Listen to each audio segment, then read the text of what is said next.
जय गुरु जी। शुक्राना गुरु जी। सारी संगत को जय गुरु जी। आज मैं आप सबको बताऊंगी कि गुरु जी हमारे कर्मों को कैसे ख़त्म कर देते हैं, हमारे कर्म कैसे कटते हैं। ये एक क्वेश्चन संगत जी ने भी पूछा था, तो आज इसी टॉपिक पर आप सबको बताऊंगी। गुरु जी किस तरह से हमारे कर्मों को ख़त्म कर देते हैं, ये हम भी नहीं समझ सकते। हमें कर्मों का ज्ञान ही कहाँ है जो हम उसके आगे सोचें। हम बस इतना ही जान लें, समझ लें कि जिस काम से किसी को खुशी मिले वही सही है, और जिससे किसी का दिल दुखे वो हम ना करें।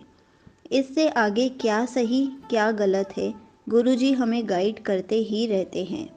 कर्म को कटवाने संबंधी जितना मैसेज गुरुजी ने दिया है वो शेयर करती हूँ। अक्सर हम कहते हैं कि गुरुजी हमारे 90% कर्म माफ़ कर देते हैं और हम 10% कर्म ही काटे होते हैं। कुछ कर्म तो गुरु जी के दर्शन मात्र से कट जाते हैं, कुछ कर्म गुरु जी के सानिध्य में ही कट जाते हैं, जिसे हम कहते हैं कि हम लंगर खाकर और सत्संग में जाकर कटवाते हैं। और बाकी ये 10% कर्म ऐसे होते हैं जिन्हें हमें इस शरीर से ही कटवाना होता है। इसे भी काटने में हमारे गुरु जी की ब्लेसिंग्स रहती ही है, नहीं तो हम मानव एक भी कर्म कटवा नहीं सकते। गुरुजी ने बताया कि ये 90% कर्म हमारे गुरुजी विजन या सपने या यूं ही बिना आभास दिए ही कटवा देते हैं। ये किसी एक या दो संगत की बात नहीं है। सभी संगत के 90% कर्म तब कटते हैं जब वो होश में नहीं होता, यानी हम सोए सोए ही इन कर्मों को काट रहे होते हैं। हम संगत पर गुरु जी की ये कृपा बहुत बड़ी है। कहाँ दुनिया अपने छोटे छोटे कर्म को लेकर इतना जप ताप पूजा पाठ करती होती है। हम सिर्फ गुरु जी के नज़दीक बैठकर अपने इतने सारे कर्म काट चुके होते हैं। ये गुरु जी के महाशिव रूप की लीला है, जिसे हम संगत जानते तक नहीं हैं। कर्म हर उस बंदे का कट रहा है जो गुरु जी के दर पर आया है, चाहे वो संगत बना है या नहीं बना है, पर गुरु जी की मेहर सब पर हो रही है। तभी तो कहते हैं कि गुरु जी को देखना भी इबादत ही है। जिसने देख भी लिया गुरु जी के दर्शन को, उसके कुछ कर्म कट ही गए। हम नियमित रहकर अपने सारे योनियों के कर्म कटवा सकते हैं, जो कि इस 90% वाले कैटेगरी में आते हैं। बहुत संगत को अलग अलग समय के सपने दिखते हैं, याद रहे या ना रहे, या विज़न दिखता है, तो उसमें वो अपने ही कर्म कटवाते होते हैं। जग कर तो हम कुछ भी नहीं कटवा सकते। हमें यदि ध्यान देना ही है तो अपने बचे कर्मों को कटवाने पर फोकस करना चाहिए। समर्पण कर दिया तो ये गुरु जी की प्लानिंग होती है कि कैसे हमें कम से कम तकलीफ़ में इन कर्मों से छुटकारा मिले। आज या कल कर्म तो काटना ही है, फिर आज क्यों नहीं। जैसे जैसे कर्म कटते जाएंगे हमारे अंदर खुशी बढ़ती ही जाएगी।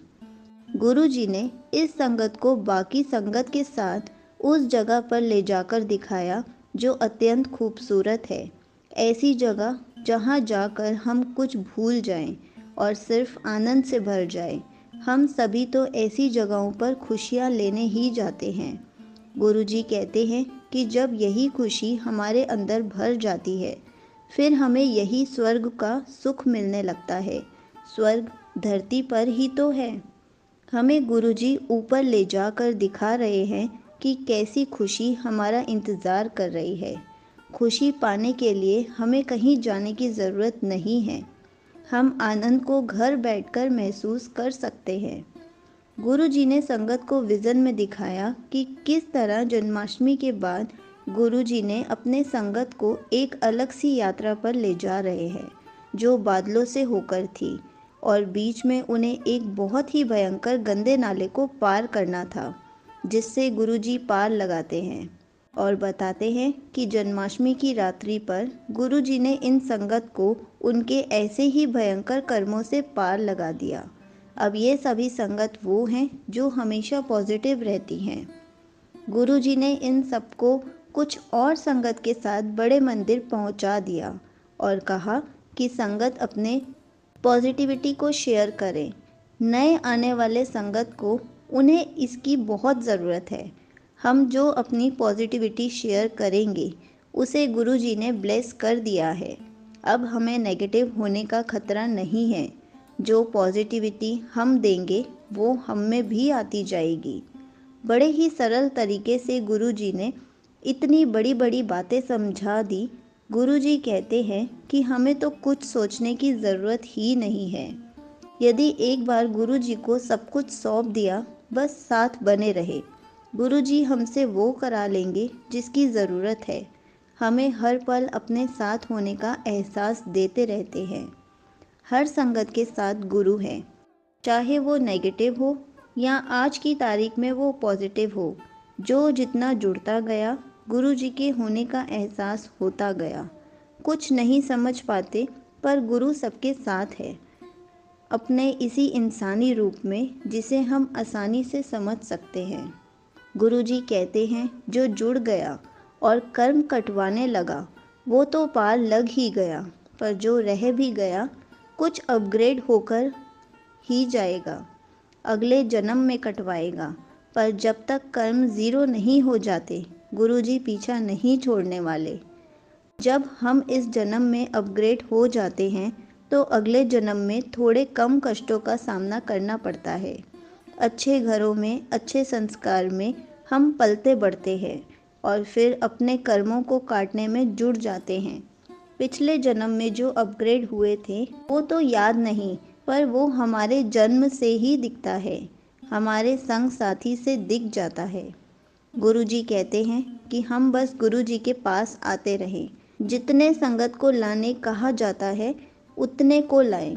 अब जब हम कितने संगत को महाशिव से मिलाने ला रहे हैं, उन्हें कितना हम समझा पाए हैं, उनके मंदिर तक पहुंचने के लिए हम कितना परिश्रम कर रहे हैं, ये सब तो हमारे खाते में ही जाएगा। अब हम मन से करें या कैसे भी करें, हम इन संगत को लाने की सेवा का पुण्य तो पा ही जाते हैं। तभी गुरुजी संगत को जोड़ने पर इतना बल डालते रहे हैं। गुरुजी कहते हैं कि हम बस गुरुजी के साथ बने रहें, वो हमें आगे से आगे लेते जाएंगे और हमें पता तक नहीं चलेगा। हमारी जो बाहरी बुराइयां हैं वो तो संगत को जोड़ने मात्र से चली जाती हैं। जो अंदर की बुराइयां हैं वो गुरुजी जब तरह तरह के लंगर खिलाते हैं उनसे ख़त्म कर देते हैं। हम गुरुजी के तरीके को नहीं समझ सकते, इस कारण किसी को हम समझा भी नहीं सकते। हम बस वो करें जो कहा गया है। ऐसा मौका कभी नहीं मिलेगा। संगत से कह रहे हैं कि अभी ही कर्म कटवा लें। ऐसे संगत अभी गप्पे में या बुराई करने में ही लिप्त है। उनको भी अभी नहीं तो अगले जन्म में पार जाना ही है। गुरुजी हमारा हाथ नहीं छोड़ने वाले, पर ये हम पर है कि हम कब तक उनका हाथ पकड़ेंगे। हम इंसानों की फितरत ऐसी है कि हम इनके शरण में तब जाते हैं जब हमारे सारे रास्ते बंद हो जाते हैं। अभी तो गुरुजी हमें इतने प्यार से बुला रहे हैं, हम अभी भी चले जाएं तो वैसे बुरे वक्त का सामना करना ही नहीं पड़ेगा। गुरुजी कहते हैं कि जिस भी संगत ने अपने कर्म कटवा लिए हैं, अब वो फरिश्ते के रूप में बाकी संगत की मदद करते हैं। फरिश्ता और कोई नहीं, गुरुजी की संगत ही है, जो अब धरती पर दिख तो रही है पर दरअसल धरती से ऊपर है, जहां उन्हें सबकी मदद करने के लिए भेजा गया है। हम संगत भी अक्सर ऐसे फरिश्ते की बात करते रहते हैं। जब हम कहते हैं कि पता नहीं कहां से कौन फरिश्ते के जैसे आया और हमें इस मुसीबत से बचा लिया, ये संगत ही है जो अलग अलग रूप में धरती पर रहने वाले बंदों की मदद करती है। गुरु जी का सरल तरीका हम जितनी जल्दी समझ जाएं, उतना ही जल्दी हमारा कल्याण होगा। हमें और कुछ नहीं करना है, बस अपने गुरु पर भरोसा करना है कि वो सब कुछ करने में सक्षम है। जय गुरु जी, शुक्राना गुरु जी।